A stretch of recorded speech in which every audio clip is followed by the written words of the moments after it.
bukas para malaman po nila na may protege galing Batangas. Iboto din ako, supportahan po ako. Sigurado po na lamang po si Jensen sa votes. Dahil po tinutulungan po siya ng mentor niya na maglakad po para sa mga textbooks sa suporta ng mga kababayan nila.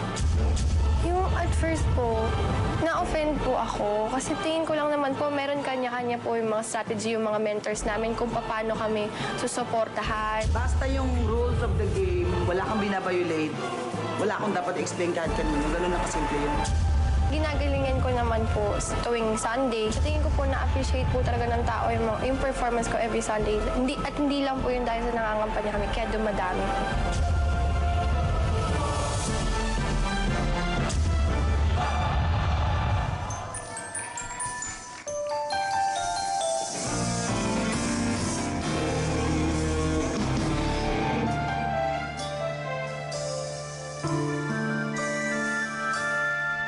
Nang isilang ka sa mundong ito, laking tuwa ng magulang mo, at ang kamay nila ang iyong ilan.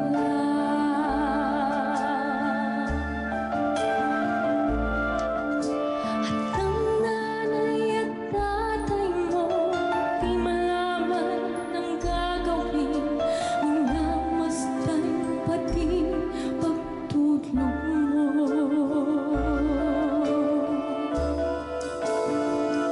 At sa gabi napupuyat ang iyong nanay sa pagtimpla ng gatas mo.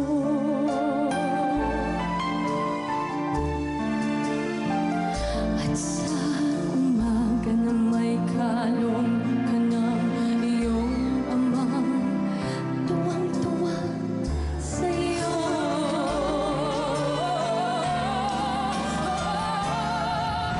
Nadaan pa ang mga araw at talanto sabay naligaw. Ikaw ay nalulog sa masamang bisyo.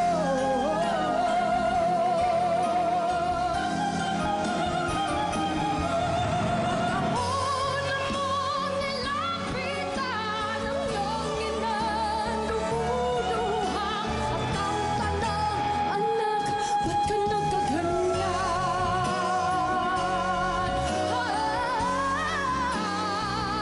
At ang iyong mga matay biglang lumuha ng di mo napapansin.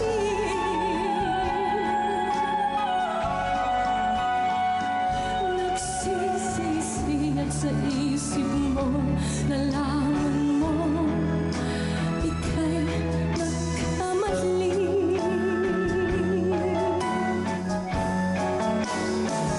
Nagsisisi at sa isip mo'y nalaman mo ika'y nagkamali.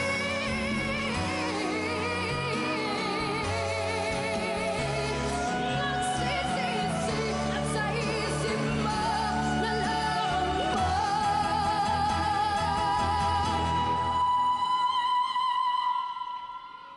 ika'y nagkamali.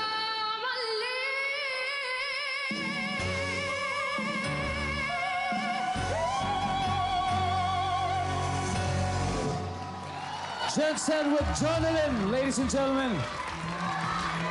Woo! Direct Bert, kayo na pumauna. Okay. Claire and Jensen. Sa tinakbo na nitong protege, wala ka pa naman talagang ginawang masamang performance, no? In fact, kung titimbangin, mas marami kang positive na performances than really bad ones. Ang nakita ko lang ngayon, kaya mo na palang sumabay sa isang katulad ni Jonalyn Biray. Mr. Louie, oh. Basta, ang ganda mo. De. Ano,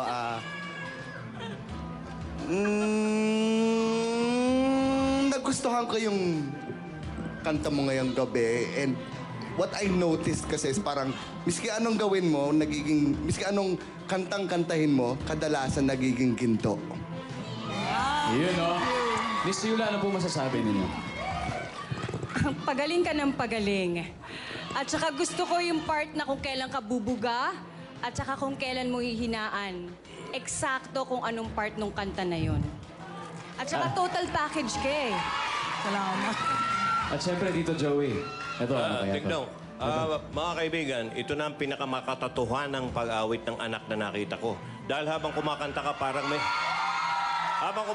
parang may nanganganak. Talagang parang nanganganak kayong dalawa ni Jonalyn. Tilian ng tilian eh. Ito na ang anak na nanganganak. Maganda. Pero yun din yung pinopoint out ko eh.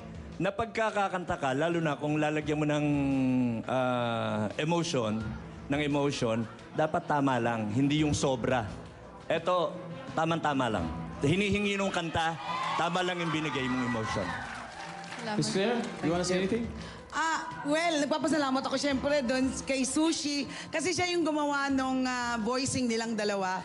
And then of po kay course, yung Mr. ating Homer. banda, yung ating MD na si Homer Flores, talagang magaling palakpakan ho nating lahat. Yes! And thank you for recognizing, I told her that the most beautiful song siguro na, one of the most beautiful song talaga na compose dito sa bayan natin ay yung Kantang Anak. Every time I listen to that song, talaga namang puro emotions yan. And sabi ko sa kanya, wag mo ko ipapahiya. Kailangan ibigay mo sa akin yung talagang hinihingi ko. And I think she did it. Maraming salamat. Jensen, Thank you po. naramdaman din kaya ng sambayanan yan. Kausapin mo na sila. Now is your chance. Hello po sa mga nanonood po, tsaka sa hindi po na mga nanonood. Pero iboto niyo po ako, please! Please text Protege space Jensen, that's Jensen, and send to 367 or 2344. Salamat po. Jensen, parang oo eh. Dahil dyan kasi, tinan mo, sa ating live ranking, nasa first spot pa rin nasuot, pero nasa second spot ka na agad. Alright, and on third spot, we have Kriza. Thank you once again, Jensen. Po ulit. The closing of voting lines, ang announcement ng biggest twist, plus ang pinaka-aabang, ang pagbabalik nila Denise, Samantha, Rosaline, and Nomer. Susunod na dito sa Protege, the battle for the big break.